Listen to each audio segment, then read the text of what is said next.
Hello, and thanks for coming along to And We Have an Office Dog, the digital agency podcast where we talk to agency owner-directors and learn more about what makes them tick. From the things that make them similar to the things they'd rather have known sooner, where they've had success and where they've learned some hard lessons. All will be revealed with your host, Chris Simmons, the Agency Accelerator, and he'll be talking to a different awesome agency person in each episode, asking them 4 questions and seeing where the conversation takes us over the next 25 minutes. Okay, so let us begin. Over to you, Chris. Thanks, voiceover guy. And on the podcast today, we've got Chrisception. We have Chris. How you doing? Very good, thank you.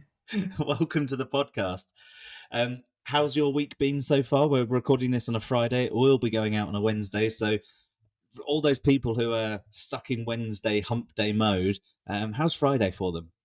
Yeah, Friday's looking good, guys. Don't worry. The sun is still shining. You'll get there. Weekend's almost there. Yeah, Exactly. So, Chris, Growth Animals, how long have you been running? We're just coming up to 3 years old. 3, good year. Tantrums, things like that, all sorts of things going on. I can really relate it to my kids, to be fair. Brilliant. So it's been running for 3 years. You've got a co-founder or a business partner, haven't you? Correct, yes. I've got a co-founder named Jen, and we had worked together before. So we'd worked as client-side marketeers at the Goodwood Estate. So I was head of marketing. She was the most senior member of my team. And we had 5 enjoyable years working there together. But as many people do, we kind of came to a point where we thought, maybe we should do something different now. And so we came up with the crazy idea of starting Growth Animals. Brilliant. And I guess having done like a significant amount of time working together, that kind of means that like you kind of got each other, if that makes sense, beforehand. Most co-founders kind of knew each other before, but they're probably friends, as opposed to work colleagues and friends. So you kind of understood how each other worked from a work point of view, didn't you? That's absolutely right, yeah. Because to be fair, Jen had always referred to me as her work husband. And there were many sort of times where we talked about this concept of how we can work seamlessly together and have, slightly at times tempestuous discussions about things that arrive at a good destination because we've kind of maxed out on each other's emotional bank accounts. So we don't mind taking a few emotional bank accounts. We need to talk about that on another episode. That's cool. So 3 years. Tell the listeners a little bit about the business. How do you work? What is it that you as an agency deliver? Yeah, so we call ourselves the Ethical Marketing Agency, and essentially the idea behind that is that we feel that good marketing should grow a business's bottom line and positive impact in tandem. And so when we are working with our clients, we're often having, again, constructive discussions around what's the marketing, what's the messages that we can put out there that are going to be helpful and inspiring to consumers rather than intrusive or manipulative. And it comes from a place where, one of the motivations behind this was that Jen and I had become quite disenchanted with the world of marketing when we worked for various big organizations. I'd been in Carlsberg for 9 years. Internationally before that, she'd been in luxury fragrances for 9 years. And we'd often experienced this whole idea where the pressures of shareholders or owners comes down on marketeers, and good marketeers end up doing slightly unethical tactics. And I think it's seen in the fact that marketing as a profession is often looked at with a slight tinge of cynicism from those outside it, because they do see it as being slightly irritating, slightly unethical. Isn't it ironic though that good marketing and good marketeers influence the decision making of quite a lot of people that still think it isn't powerful or useful or quality? The trope of the colouring in department type thing is it's still a thing. In digital as well, especially. I've spoken with people where they're multi-million-pound businesses and they think that just doing something on the website is fine because it takes 2 minutes to do. Yeah. But it does take months to plan.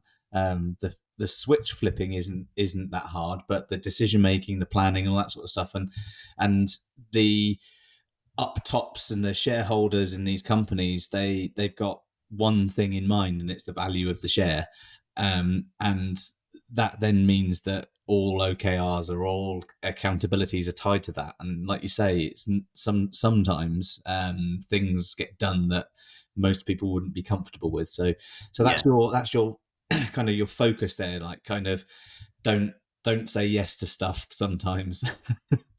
Exactly. Like a classic example is we've got a client we've been working with for a couple of years now, and in October last year, they sort of came to us and said, "Oh, by the way, what should we do for Black Friday this year?"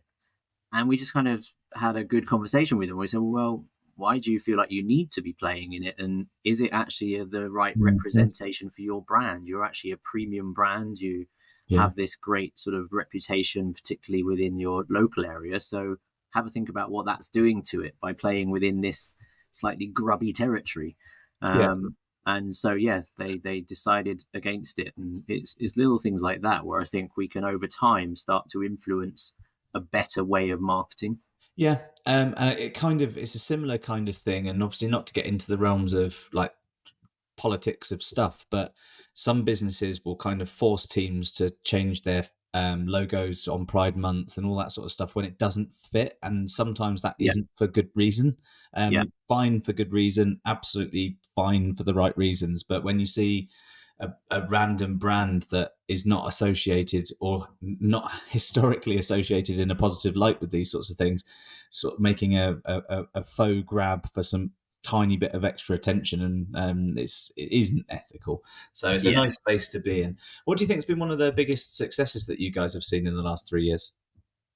I think for us, it's that message has started to come through really nicely. So when we started, I think like many businesses, many agencies, the type of work we got was linked to effectively mine and Jen's back catalogue of category experience. Whereas lately, we've been getting a lot more work based upon this value fit of ethical marketing and impact marketing. And so the quality, the type of work we're doing now is a lot more exciting, motivating than it was back in those earlier days. Nice. And like, it is true, like when you start any agency, you do your line in the sand, like, "Hi mum, I'm this thing now." The flag goes up and a few leads come in from your network and from your friends and from people you've worked with before, and then over time the referrals that you then get will be from the work that you've done. The marketing that you do will be the thing that generates the leads. And obviously don't rely on referrals forever, because that won't last, but have a good set of clients and you'll get referrals all the time. But build a business on referrals, and it's a small business. But if you stick to your guns, your value proposition and everything like that, and the language you speak is the same the entire time, then people will notice, and then the right people will come along. It's really hard to do that. It's good to hear that you've kind of set a value proposition like really early. It doesn't often happen with agencies when they're young, should we say? Yeah. And it's a good point around sticking to it, and because to be really honest, there's been times, certainly in sort of year one and year two, where we thought, has this been the wrong thing to do? Because it doesn't feel like it's getting us much business or much traction. So it's interesting. Yeah, we did a white paper, for want of a better word, last year around the subject, and interviewed a number of really impressive leaders who were sort of showing the way of how to do marketing the right way. And off the back of that, we actually got a couple of bits of work, and even though they weren't the largest pieces of work, it was so satisfying to get it via that route finally. And now we're starting to see that approach of doing that content marketing, thought leadership marketing, whatever you want to call it, being really consistent in the approach to it, is starting to bear some fruit. But you do have to have the patience behind it, unfortunately. And the funny thing is, in agency world, it doesn't move as quickly as everyone thinks, but it does move at pace. It's just the consistency that you need to keep that then means the course is stayed, which is, it's really good to hear. So if you could go back 3 years into the past, and you and Jen were having your first, let's incorporate conversation. Yeah. What advice would you give the younger version of yourself? I think the main piece of advice I'd give to us then was to really be confident around our value that we have to offer. Um, because really, we were coming out of successful careers. We had really good roles, we had really good reputation, but there was a natural sort of imposter syndrome that came in as soon as we were now agency leaders of, Yeah. do we really know what we're doing? Are we credible enough to charge X day rate? Yeah. And so we naturally found ourselves, I wouldn't say discounting, but we were offering our services at a rate that probably we would never dream of doing now. And it meant that we ended up doing smaller, bittier bits of work that took more time and distracted us from getting the better stuff. Yeah. It's funny. I often consider imposter syndrome to be the opposing force to the Dunning-Kruger effect, and I think that the majority of people who have imposter syndrome are actually, ironically, the people who shouldn't, and the people that don't have imposter syndrome really are. and it's all well and good to sort of question yourself, because if you are, then you're being honest and fair. But the downside is, especially when you're starting an agency, it is a case of, oh, maybe because we're new, we shouldn't be doing this, but we think we should do this because that makes sense based on all of our other experience. But no one gives a damn about that because we're a brand new agency. And the next thing you know, like you say, you've got 15 projects instead of 5, and you're running around all the time in meetings and calls, and you've got documents to put together that you haven't yet got the templates for and everything like that. And it's very hard to manage. So do you think that 3-year ago version of you will have listened to that advice, or do you think you just still gone, we better just say yes to some cash? Probably wouldn't have listened. No. Yeah.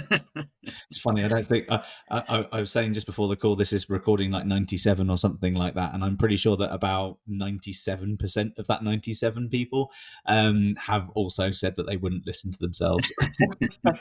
It's funny because situationally at the time 3 years ago, that's how you were and that's how you thought.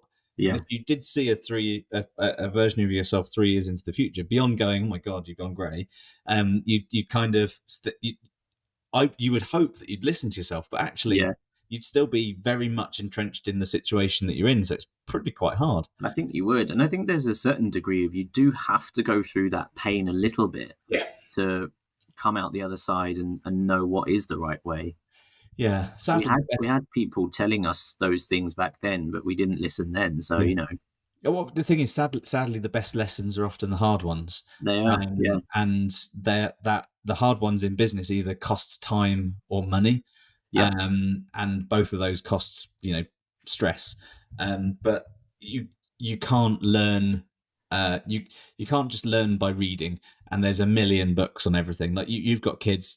You probably. When your partner got pregnant, I suspect someone at some point bought a baby book, whether it be a gift or not. And the second the baby came along, this baby book made no sense because it was totally different. Yeah. All of these agency books, most of the how to build a business books, they make sense functionally, but they don't make sense in the real world. So you've got to learn the situation is the situation at the time, and how you handle it is fine no matter what. The lesson you take from it and how you handle in a similar situation the next time, that's the key. Yeah, exactly right. So is there anything that you kind of wish you'd done sooner that you're doing now and it's kind of working really well? I do wish we'd stuck to our guns more around what we are experts at and what we're not.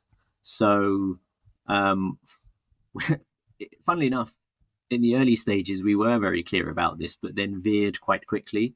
And we're back here again. And so, obviously, I talked about the ethical marketing positioning, but what we actually do, what our bread and butter is brand strategy. We are brand strategists at heart. So we can help to effectively elevate a brand, bring it to life, whether that be with visual identity, with messaging, etc. But we also, as many do, have a couple of members of our team and, of course, an extended network who can then make some of that come to life through digital marketing or whatever it might be. but we're very clear that the brand strategy, that is our heartland, that is what we are best at. And then we have solutions. Some of them might include us, but some of them might be handing back to the client, might be referring other agencies on the delivery side. Mm. But in those early days, we were too easily sort of tempted to stray into territories that we weren't the experts in, because it felt like it was, well, obviously it was more money, but it also felt like it was worth a shot to see whether we could go that way. But actually what we've learned is, no, be really clear from day one about what you're best at, what your niche is, for want of a better word as well. And hero that as much as you can. So conversely then, is there something that you, as you started up, that you did kind of right off the bat? Is there something that's kind of stuck throughout that that has helped you get to here? I think our brand proposition, so the ethical marketing piece, and the other thing that we always talk about when we speak to prospective clients is the fact that we've come from this client side background. So we've been there, done that, got the t-shirt. We understand your pain points. Those have been two consistent messages that have been there from day one and have never really faltered. Yeah. And in the, and I think that's probably because, it's actually a piece of you. Like, when you build a proper proposition like that, you don't just do it lightly. It's easy to say, it's hard to do. And anyone can write something on their website. It's very hard to actually know that that's what fits you. And like, I work with a lot of agencies that we accelerate the growth of an agency, and what often happens is you look at it and, well, one of the big bottlenecks is you don't know who you are and who you're selling to and what you're selling to them. And you have to work that out before you can run headlong into a bunch of sales. Because if you don't have that, then it's really hard to do much more. I think that, if you know that up front and you knew that in the beginning and you stuck to it throughout, then it's definitely the right thing for you. Unless all of a sudden everyone hates being ethical, then you're onto a winner. Stick with it. So someone's been listening to this podcast, they're thinking about setting up an agency right now, and they've come to you, they've knocked on your door and they've said, "Hey Chris, give me some advice." What would you give them? What piece of advice? So definitely, almost to what you just said, is really have a think about who you are, what's your proposition that's going to come through in your agency, what makes you special. So almost do the classic Simon Sinek start with why exercise. Understand your why, what's your purpose, and make sure that does come through in everything that you communicate. And then those sort of more practical things that we kind of touched upon of knowing your value, sticking to your value. Don't go too cheap unless you really, really have to. And being consistent. Be consistent. Consistency, that's the one. That's a big one. Regardless of anything you do, be consistent. I often say, the following the checklist thing sometimes works if you're if you can make it work. It's hard because you can follow the checklist in the book and all that sort of stuff, but if you make a list of all the things that you can do, then you make a list next to it that's all the things that you can do that you enjoy doing, and then you make a list next to it that's all the things that you can do that you enjoy doing that someone will pay you well enough for. The third list is the shortest of the lists, and then that becomes the right. Now, who do I like working with? Who do I like working with that buys these things? Who do I like working with that buys these things that pays this much? And then you're getting on the verge of getting towards where that could be. It's a really good exercise. It takes a lot longer than I've just said, but it's really good because it helps. Like, once you know that, your language changes, your elevator pitch changes, everything you say changes, and it feels a lot more comfortable to talk about your business. Yes, exactly. So thanks very much for coming on the podcast, Chris. It's been great to talk to you. 2 Chris's on one podcast is probably the best one I've had. Sorry to all the other guests, but none of you are called Chris. So thanks very much for coming, mate. Thanks for having me. It's been a pleasure. And in our next episode, we'll be speaking with another agency leader to hear their story and the lessons they learned along the way. And in the meantime, thanks very much for listening.